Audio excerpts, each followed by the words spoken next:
주셨더라. 아멘. 하나님의 은혜와 은총이 여러분 모두와 함께 하시기를 간절히 축복합니다. 네, 오늘은 깊은 옥에서 경험한 하나님의 은혜라는 제목으로 함께 말씀을 나누도록 하겠습니다. 우리가 살다 보면 다 누구나가 이제 벼랑 끝에 삶을 산다라고 말씀드렸잖아요. 질병의 벼랑 끝, 또 사고의 벼랑 끝, 또 실패, 채무, 고독, 이혼, 죽음, 여러 가지 말 못할 사정으로 인해서 어려움을 겪을 때가 많습니다. 이것은 뭐 누구 한 명 피해갈 수 없고 누구나가 다 인생을 살다 보면 겪게 되는 그런 어려움이다라고 하는 거죠. 그러면 이런 어려움을 우리가 어떻게 이겨내야 될까? 우리가 성경 말씀을 통해서 앞서간 선조들의 모습을 보면서 우리가 배워야 되는 거예요. 우리가 함께 오늘 나눌 말씀의 주인공은 바로 요셉이란 사람입니다. 요셉. 여러분, 요셉은 잘 알고 계시는 것처럼 채색 옷을 입고 늘 아버지에게 사랑을 받던 그러한 사람이었어요. 또 꿈을 꿀 때마다 하나님께서 놀라운 일들을 보여주셨습니다. 그래서 그러한 정말 꿈 많고 또 항상 하나님의 은혜 가운데 살던 그런 요셉이었는데 형들에게 시기 질투를 받아가지고 이제 애굽 땅으로 팔려가게 됐죠. 팔려가서 그곳에서 또 보디발의 아내에게 모함을 당해서 감옥에 갇히게 되었어요. 감옥에 갇혀서 모진 고난과 고통을 겪게 되었습니다. 이런 것이 바로 요셉의 삶입니다. 요셉처럼 우리도 여러 가지 여러분 그동안 어려움들을 많이 겪으셨잖아요. 우리 연세 많으신 우리 성도님들은 일제시대를 겪으셨어요. 일제시대 모진 고난을 겪으셨는데 우리 연세 드신 분들 기억나세요? 일제시대 때? 네. 끄떡끄떡 하시는 분들 계세요. 일제시대 때 그런 어려움도 겪으셨어요. 그리고 또 조금 살만하니까 뭐가 터졌어요? 6.25 전쟁이 터졌어요. 6.25 전쟁이 터져가지고 말이 전쟁이죠. 겪어보지 않은 사람들은 뭐 저도 말할 것 없이 그거는 우리가 배운다고 해서 눈으로 본다고 해서 그것을 다 이해할 수 절대 없을 것 같아요. 그것을 겪어보지 않으면 참 어려울 것 같습니다. 저도 어렸을 때 이제 저희 할머니가 옛날 6.25 때 숨어 살았던 굴이 있다고 알려주셨어요. 그래서 그 동네 위에 산에다가 굴을 깊게 파가지고 이제 인민군들 넘어오면 거기 숨어 있는다고 그 굴 속에 숨어 계셨다 나오셨다 했다고 하시더라고요. 얼마나 많이 어려움들을 겪으셨어요. 그래서 6.25 전쟁 끝났습니다. 폐허 속에서 잘 해보려고 하는데 참 어려움들을 많이 겪었어요. 그러다가 IMF도 겪고 또 코로나도 겪고 우리 인간의 삶은 계속 좀 어려움, 좀 산 넘어 산의 삶이 아닐까라는 그런 생각을 하게 됩니다. 요셉이 이렇게 자기는 최선을 다해서 삶을 살려고 했는데 계속 고난들이 닥쳐서 그에게 찾아왔어요. 이번에는 억울한 누명까지 본문에서 쓰게 됐죠. 그래서 오늘 본문에 보면 그의 주인이 자기 아내가 자기에게 이르기를 당신의 종이 내게 이같이 행하였다 하는 말을 듣고 심히 노한지라 했어요. 이에 요셉의 주인이 그를 잡아 옥에 가뒀는데 그 옥은 왕의 죄수를 가두는 곳이었더라. 요셉이 옥에 갇혔습니다. 왕의 죄수들만 가두는 곳이어서 한번 들어가면 나올 수 없는 곳이에요. 그것을 종신 감옥이라고 합니다. 그러니까 꿈이 없고 미래가 없고 희망이 없는 거예요. 이러한 감옥에 요셉이 갇히게 되었다라고 하는 것입니다. 그런데 이런 감옥에 갇힌 것은 그냥 단순히 몸만 갇힌 게 아니라 마음까지도 갇혔어요. 깊은 옥, 육신의 옥, 더 나아가서 마음의 옥에 갇혔습니다. 어떤 마음의 옥에 갇혔는가 하면 여러 가지가 있는데 오해의 옥, 배신의 옥, 의심의 옥, 원망의 옥, 절망의 옥, 이런 마음의 옥에 갇힌 거예요. 오해의 옥. 나는 최선을 다했는데 오해를 받았어요. 여러분 살다 보면 오해받는 경우가 있잖아요. 저는 어려서 이제 친구 집에 놀러 갔어요. 친구 집에 놀러 갔는데 그 친구 집이 이제 슈퍼를 했습니다. 슈퍼를 해가지고 같이 막 떠들고 얘기하고 놀다가 그 슈퍼 옆에 그 안에 이제 돈을 넣고 빼고 하는 저기가 있잖아요. 돈통이라고 하잖아요. 그게 있는데 그게 살짝 열려져 있는 거예요. 친구가 화장실을 갔어요. 그 틈에 열려져 있길래 이게 뭐지 하고 쳐다보니까 돈통이에요. 그래서 아유 이거 돈통이네 하고 제가 문을 딱 닫았어요. 그런데 싸늘한 어디서 싸늘한 느낌이 와가지고 딱 쳐다보니까 그 친구의 아버지가 팔짱을 끼고 이렇게 하고 째려보고 있는 거예요. 저는 아무 짓도 안 했는데 근데 덜커덕 그냥 저분이 나를 의심하시나? 하고는 안녕히 계세요 하고 인사하고 나와버렸습니다.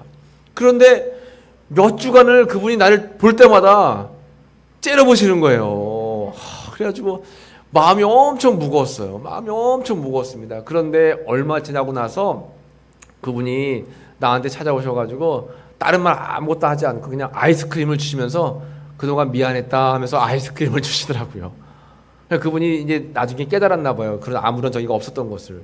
근데 그때 오해를 받으니까 야 이거 참 억울하더라고요. 나는 아무 짓도 안 했는데 억울하더라고요. 때로는 살다 보면 오해를 받을 때가 있어요. 그리고 배신의 옥. 요셉은 사실 보디발이라고 하는 그런 주인을 최선을 다해서 섬겼는데 이 주인은 상황을 정확하게 따져보지도 않고 자기 아내의 말만 듣고 그냥 이 요셉을 감옥에 가다 버렸잖아요. 배신당한 거예요. 주인에게 배신당했어요. 또 의심의 옥. 하나님은 나를 사랑하시긴 사랑하시는 거 맞나? 왜 하나님은 나를 인도하시고 보호하시고 지켜준다고 하면서 맨날 이렇게 어려운 일들만 생길까? 형들한테 배신당해가지고 팔아넘겨서 여기서 종살이 하는데 또 오해받아가지고 감옥에까지 갇히고 하나님이 살아계신가? 하면서 의심이 생길 때가 있고 더 나가서 원망이 되는 거예요. 하나님이 막 원망스러워요. 거기다가 절망. 왜냐하면 감옥에 갇혔는데 이 감옥은 한 번 들어가면 나올 수 없는 감옥입니다. 절망할 수밖에 없잖아요. 아버지하고 멀리 떠나서 고향 땅부터 멀리 그런 이국 땅에 와가지고 그런 이제 종살이를 했는데 종살이 하다가 오해를 받아서 감옥에 갇히니 얼마나 절망스럽습니까? 요셉은 몸은 감옥에 갇혀 있었지만 더 어려웠던 것은 마음의 옥이었어요. 여러분들 살다 보면 이렇게 마음이 막 답답하고 막 어렵고 또 뭘로 표현할 수 없는 그러한 힘든 가운데 계실 때가 있잖아요. 이것은 마음의 옥에 갇혀 계시다라고 하는 것입니다. 근데 여러분 우리가 이렇게 어려운 일을 겪을 때 어떻게 반응하느냐가 중요해요. 제가 오전에도 말씀드렸잖아요. 어려운 시험거리가 왔을 때 그것을 그냥 시험이다 여기고 낙오하면 그 사람에게는 은혜가 없지만 이 어려운 문제가 나에게 연단이다 라고 생각을 하고 잘 이겨내면 그 환난은 나에게 간증이 되는 겁니다. 여러분 간증 다 있으시잖아요. 간증거리는 대부분 다 내가 어려운 고통 가운데 있을 때 잘 견디고 은혜를 받아서 그 어려움을 이겨낸 것, 이것이 간증이 되는 거예요. 성경에 나와 있는 많은 인물들이 다 그렇잖아요. 저도 마찬가지입니다. 저도 간증이 있어요. 간증을 생각해 보면 다 어려움 속에 있다가 그것을 잘 극복해서 하나님의 은혜 가운데에 형통함으로 나아가는 것, 이런 것들이 다 간증이다라고 하는 거죠. 그래서 여러분 어려운 일을 겪으면, 어려운 일을 당하면 반응을 보여야 되는데 반응을 이렇게 반응하면 안 되고, 시련 당할 때 이렇게 하면 절대 안 되는 반응이 있고, 또 시련 당할 때 이렇게 꼭 해야 되는 반응이 있어요. 이 두 가지를 나눠서 지금 살펴보려고 하는 거예요. 먼저는 시련을 당할 때 해서는 안 될 반응이 있습니다. 자, 첫 번째 같이 한번 읽어보겠습니다. 시작. 시련을 당할 때 원망으로 하는 반응. 이것을 절대 하면 안 되는 거예요. 원망하면 안 된다라고 하는 거죠. 여러분 살다 보면 하나님께서 싫어하시는 것 중에 하나가 원망이라고 하는 거예요. 나는 이래서 어렵고 저래서 어렵고 그래서 하나님이 원망스럽다. 여러분 성경 말씀에서 이스라엘 백성들은 광야에서 원망 때문에 다 죽게 됐잖아요. 뭐도 없고 뭐도 어렵고 긍정적으로 보지 않고 다 부정적으로 보니까 그것이 원망거리가 되는 겁니다. 민수기 14장 28절에 그들에게 이르기를 여호와의 말씀에 내 삶을 두고 맹세하노라 너희 말이 내 귀에 들린 대로 내가 너희에게 행하리니 라고 말씀하고 있습니다. 내 귀에 들린 대로 너희에게 행할 것이다. 그러니까 원망의 소리가 들리면 그대로 원망의 열매를 맺게 되는 거예요. 절대 우리는 원망하면 안 됩니다. 혹여나 요셉은 나중에 국무총리가 돼서 복수할 수 있는 그러한 기회를 잡았지만 복수를 했을까요? 안 했을까요? 복수 안 했죠. 여러분들도 인생에서 고통을 준 사람들이 있다라고 하면 너무 미워하지 마시고 또 그들을 용서할 수 있는 그런 믿음의 아량을 가지시길 바랍니다. 두 번째, 우리가 시험 당할 때 하지 말아야 될 반응은, 두 번째 같이 읽어볼게요. 시련을 당할 때 낙심으로 반응하는 것. 절대 낙심으로 반응하면 안 된다라고 하는 것입니다. 근데 사람은 살다 보면 낙심할 때가 있어요. 낙심하게 되면 마음이 무너지는 거예요. 그 마음이 무너지는 것을 마귀가 제일 좋아한다라고 하는 겁니다. 말씀에 여러분 이렇게 이런 말씀이 있어요. 잠언서 4장 23절 말씀을 같이 읽어볼까요? 모든 지킬 만한 것 중에 더욱 내 마음을 지키라. 생명의 근원이 이에서 남이니라. 아멘. 생명의 근원이 어디서 나는 거예요? 마음에서 나는 거예요. 그러니까 우리가 마음을 잘 지키는 것이 중요합니다. 마음을 지키지 못하면 우리 삶 전체가 무너져 버리는 거예요. 그래서 마음을 강하고 담대하게 하는 말씀을 많이 묵상해야 됩니다. 여러분, 제가 마음을 강하게 하고 담대하게 하는 말씀 두 가지를 가져왔으니까 여러분 한번 심차게 우리 마음을 강하게 한다라는 생각하고 같이 한번 읽어보겠습니다. 같이 읽어볼게요. 마음을 강하고 담대하게 하는 말씀 시작. 내가 내게 명령한 것이 아니냐. 강하고 담대하라. 두려워하지 말며 놀라지 말라. 내가 어디로 가든지 내 하나님 여호와가 너와 함께 하느니라 하시니라. 아멘. 이 말씀대로 살아내는 여러분들 되시길 축복합니다. 강하고 담대하고 두려워하지 말고 놀라지 말아라. 내가 어디로 가든지 너와 함께 할 것이다. 이 말씀을 자꾸 여러분 암송하고 묵상해야 됩니다. 여호수아 말씀이죠. 여호수아 1장 9절 말씀을 자꾸 암송하고 묵상해야 돼요. 또 한 가지 말씀을 더 볼게요. 이사야서 41장 10절 말씀입니다. 같이 읽어볼게요. 두려워하지 말라. 내가 너와 함께 함이라. 놀라지 말라. 나는 내 하나님이 됨이라. 내가 너를 굳세게 하리라. 참으로 너를 도와주리라. 참으로 나의 의로운 오른손으로 너를 붙들리라. 아멘. 두려워 말라. 내가 너와 함께함이라. 놀라지 말라. 나는 너의 하나님이야. 내가 너를 굳세게 할 것이다. 참으로 너를 도와줄 것이다. 나의 의로운 오른손으로 너를 붙잡아 줄 거야. 그러니까 용기를 가져 힘을 내라고 우리에게 말씀하는 것입니다. 이런 말씀을 자꾸 선포해야지 우리 마음이 강해질 수 있어요. 마음을 강하게 하는 것이 중요합니다. 악한 마귀 사단은 우리의 마음을 자꾸 약하게 하는 거예요. 흔들어 놓는 겁니다. 그래서 원망하게 하고 불평하게 하고 절망하게 하고 더 나아가서 하나님 앞에 포기하게 만드는 거예요. 세 번째는 시련을 당할 때 포기로 반응하는 것이 있어요. 이렇게 하면 안 되는 거예요. 살다 보면 야, 이거 이제 그만둬 버릴까? 안 되겠다. 누구나 사람들은 조급한 마음이 있어요. 뭔가 빨리 되면 좋을 것 같다. 우리의 말씀의 응답도 빨리 되면 좋을 것 같고 우리의 삶 속에 원하는 것도 빨리 이루어지면 좋을 것 같고, 물론 빠르면 좋겠지만 빠른 것보다 더 중요한 것은 올바른 방향입니다. 여러분, 속도보다 중요한 건 방향이라고 하죠. 그렇습니다. 그래서 하나님의 뜻대로 내 원대로 마시고 주님의 뜻대로 되기를 원합니다 하면서 주님 앞에 포기하지 않고 절망하지 않고 나아가는 삶이 중요합니다. 그러면 이제 반대로 시련을 당할 때 꼭 해야 하는 반응이 있어요. 첫 번째 반응입니다. 같이 해볼게요. 시련을 당할 때 기쁨과 감사로 반응하는 것입니다. 기쁨과 감사로 반응하는 거예요. 근데 이게 참 어려워요. 여러분, 힘들고 어려운 상황 속에서 여러 가지 문제 속에서 하나님 감사합니다. 난 정말 기쁩니다 하면 야, 저 사람 바보 천치인가? 어떻게 저렇게 얘기할 수 있나? 할 수 있겠죠. 그런데 야고보서는 이렇게 말씀하고 있어요. 야고보서 1장 2절 4절 말씀에 내 형제들아 너희가 여러 가지 시험을 만나거든 온전히 기쁘게 여기라. 시험을 만나면 온전히 기쁘게 여기래요. 이는 너희의 믿음의 시련이 인내를 만들어내는 줄 너희가 알미라 했습니다. 그러니까 시험을 만났을 때 그것을 통해서 시련이 인내를 만들어내고 인내가 더 큰 하나님의 사람으로 만들어낸다라고 하는 거죠. 여러분, 그래서 우리가 항상 데살로니가전서 5장 8절 말씀에 있는 것처럼 18절 말씀처럼 범사에 감사하라. 이것이 그리스도 예수 안에서 너희를 향한 하나님의 뜻이니라. 이 범사가 뭐예요? 범사는 항상 어떠한 순간에도 감사해라.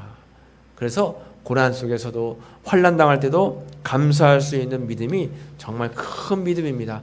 여러분, 감사할 수 있는 일에 감사할 수 있는 것은 누구나가 할 수 있는 일이에요. 그러나 감사할 수 없는 일에 감사하는 것이 정말 힘들죠.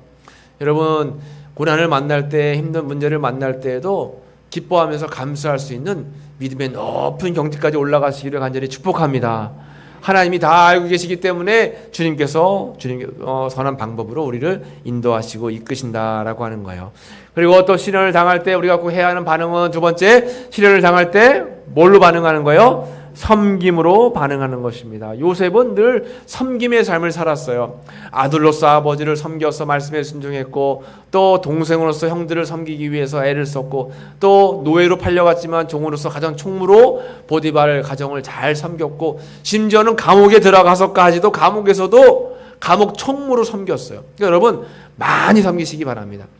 여러분, 우리 외부에서 여러분들이 오시면 우리 교회에서 여러분들 보면서 참 놀라고 또 좋은 교회다라고 말씀하시는 것 중에 하나가 연세를 막론하고 누구든지 다 섬김의 자리에 계시다는 겁니다.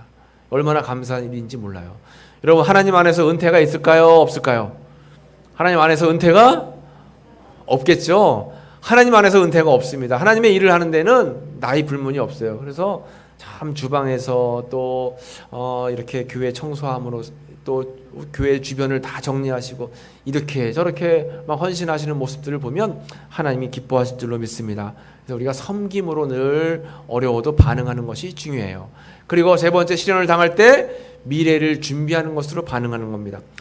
절망하지 않고 포기하지 않고 다음 것을 준비하는 거예요. 여러분, 야, 내가 이제 살 만큼 살았는데 뭘 준비하겠어? 라고 이제 생각하실 수도 있겠지만, 우리는 목숨이 있는 한 내일을 준비하고 다음을 꼭 준비해야 됩니다. 그래서 죽음도 잘 준비해야 되겠죠? 마음적으로, 신앙적으로, 또 육신적으로 다음 세대, 다음 시대 시기도 잘 준비해야 되는 거예요. 죽음도 잘 준비하고 여러 가지를 잘 준비해야 됩니다. 요셉은 감옥에 있으면서도 그가 항상 준비하는 삶을 살았어요. 어떻게든 기회를 주시면 내가 잘 한번 해보겠습니다라고 준비하는 그러한 삶을 살았다라고 하는 거죠. 여러분, 기업 가운데 이랜드라고 하는 기업이 있잖아요. 이랜드, 옷 만들고 또 요즘에는 또 요식업도 하는데, 이 이랜드의 박성수라고 하는 회장님이 있는데, 이분이 젊은 청년 때에 근육 무력증이 왔대요. 근육의 힘이 다 빠져가지고 본인이 막 움직일 수가 없는 근육 무력증이 왔다라고 하는 거죠. 그런데 그때 절망하지 않고, 이건 분명히 하나님의 뜻이 있을 것이다. 내가 움직이지 않고 그냥 집에만 있으면서 해야 할 뭔가 일이 있을 것이다 라고 생각을 하고 기도하는 가운데, 그 시기에 책을 3,000권을 읽었다는 거예요. 다방면의 책을 3,000권을 읽으면서 여러 가지 지식을 습득하고 기도하는 가운데 병이 회복되고 치료돼가지고 그가 이랜드 기업을 만들어서, 그때 3,000권의 책을 읽었을 때 배운 여러 가지 지식을 통해서 그 기업을 크게 성장을 시켰다라고 하는 거죠. 시련의 때에도 우리가 다음을 잘 준비해야 되는 거예요. 여러분, 육신의 몸이 아프고 병들었어도 아이고 나는 참 힘들어 죽겠다라고 생각하지 마시고, 더욱더 하나님, 내가 육신의 몸이 아프지만 하나님의 그 나라 천국을 사모하면서 기도하며 준비합니다. 내가 강건하게, 마음적으로 강건할 수 있도록 인도해 주세요라고 우리가 기도해야 되는 거예요. 오전에 말씀한 대로 여러분, 우리 권사님도 실습하시더라고요. 아까 아이고 밥 잘 먹었다, 아주 모든 것이 다 죽겠다가 아니라 죽게 있다. 아이고 죽게 있다. 그가 그렇게 말씀하시더라고요. 그래서 오전에 말씀을 잘 들으셨네요. 이렇게 말씀드렸어요. 그래서 아이고 죽겠다 그러지 마시고 모든 것이 다 죽게 있다. 아이고 죽게 있다. 배불러 죽게 있다. 졸려 죽게 있다. 이렇게 말씀하시면 여러분 말씀하시는 대로 다 되는 겁니다. 다 되는 거예요. 이제 마지막으로 시련을 당할 때 섭리신앙으로 하는 것이 중요합니다. 요셉은 국무총리가 되고 나서 그렇게 고백하잖아요. 당신들이 나를 이곳에 팔았으므로 근심하지 마소서, 한탄하지 마소서. 하나님이 생명을 구원하시려고 나를 당신들 앞서 보내셨나이다. 그러니까 포로된 자신이 형들이 보냈지만 형들 때문에 온 것이 아니라 하나님이 다 이미 예비하시고 준비하셨다라고 하는 거예요. 벼랑 끝에 서 있는 동안 우리는 날개를 준비해야 된다라고 했습니다. 그래서 힘들고 어려운 순간 원망과 낙심과 포기로 우리 인생을 이렇게 절망 가운데 몰아넣지 말고 기뻐하며 감사하며 섬기며 긍정적으로 나아가면 반드시 하나님께서 또 다른 삶을 주실 거예요. 여러분 가정마다 다 어려운 낙심거리, 문제거리가 있잖아요. 없을 수가 없습니다. 다 있어요. 그럼 이런 것들을 그냥 아까 말씀드린 것처럼 아이고 죽겠다, 그것 때문에 죽겠다 생각하지 마시고 하나님의 뜻이 있다. 하나님 뜻이 있으니까 주님께서 선한 길로 인도해 주세요라고 기도하시면 돼요. 긍정적으로 주님께 맡기고 하나님의 섭리를 믿으면서 주님이 인도하시고 이끄실 것을 믿으면서 여러분 살아가시면 됩니다. 마지막으로 이제 한 가지 말씀만 드리고 오늘 본문의 말씀을 마치려고 하는데, 이 화면에 나와 있는 여자분이 누구예요? 전원주 씨죠. 전원주. 탤런트 전원주. 여러분 다 아세요? 이 전원주 씨 하면 생각나는 게 뭐가 있어요? 아, 그렇죠. 아, 여기서 따라해야 되는데 웃음을 그냥 호탕하게 웃잖아요. 아하하 하면서 웃잖아요, 전원주 씨가. 근데 이분이 이제 탤런트에 이제 이렇게 되면서 20년간을 무명으로 보내고 겨우겨우 한 게 무슨 연기에 식모 연기래요. 그냥 무슨 역할만 오면 식모래요, 식모. 그냥 집에서 밥 해주고 빨래 해주는 그런 역할만 들어왔다는 거죠. 그런데도 포기하지 않고 때가 되면 좋은 일이 있을 거다 하면서 거울을 보면서 맨날 그냥 그 특유의 웃음소리 있잖아요. 막 깔깔대고 웃는 연습을 하고, 탤런트들이 모여 있는데 가도 막 그냥 그 일부러 이렇게 웃는 연습을 해가지고 웃었대요. 막 깔깔대고 웃고 막 그러다가 어느 이제 작가가 그 깔깔대고 웃는 모습을 보면서 글을 썼는데, 야, 이번 드라마에는 이 역할에 전원주 씨가 딱이다 해서 전원주 씨를 캐스팅했어요. 그게 뭐예요? 대추나무 사랑 걸렸네. 아시죠? 대추나무 사랑 걸렸네 해서 깔깔깔 웃는 그 역할로 전원주 씨가 캐스팅돼서 그 드라마에서 전원주 씨가 확 뜬 거예요. 그전에는 거의 무명에 가까웠는데, 그전에는 그냥 스쳐 지나가는 가정부로만 나온 거예요. 얼굴도 제대로 안 나오고. 근데 대추나무 사랑 걸렸네 해서 막 깔깔대며 웃으면서 그 국민 배우로 성장하게 된 거죠. 그분이 하는 얘기가 뭐냐면, 열등의식, 실패와 멸시, 가난과 기다림, 여러 가지 어려움이 있었지만 나는 그래도 마라톤의 원칙으로, 등산의 원칙으로 나는 살아왔습니다. 마라톤이 뭐예요? 끝까지 포기하지 않고 계속 뛰는 거예요. 등산이 뭐예요? 힘들고 어려워도 정상까지 계속 묵묵히 올라가는 겁니다. 그리고 나는 날씨의 원칙과 합창의 원칙도 늘 항상 생각했습니다. 이렇게 얘기해요. 날씨는 뭐냐면 좋은 날이 있으면 흐린 날도 있는 거죠. 맑은 날이 있으면 또 이렇게 어두운 날도 있는 거예요. 내 삶에 좋은 날만 있는 것이 아니라 나쁜 날도 있다는 것을 늘 생각하면서 기쁘게 살려고 애를 썼고, 합창의 원리는 나 혼자 잘났다고 잘한다고 합창은 되는 것이 아니라 함께 어울러져야지 잘 된다라고 생각을 하고 늘 사람들과 잘 어울리려고 애를 쓰고 노력을 했다라고 하는 것입니다. 그래서 결국 오늘날의 내가 되었다라고 전은주 씨가 이렇게 고백을 했어요. 여러분, 우리가 살다 보면 어려운 일들을 많이 겪어요. 좌절하지 마시고 절망하지 마시고, 우리 삶은 다 모든 게 누구께 있다는 거예요?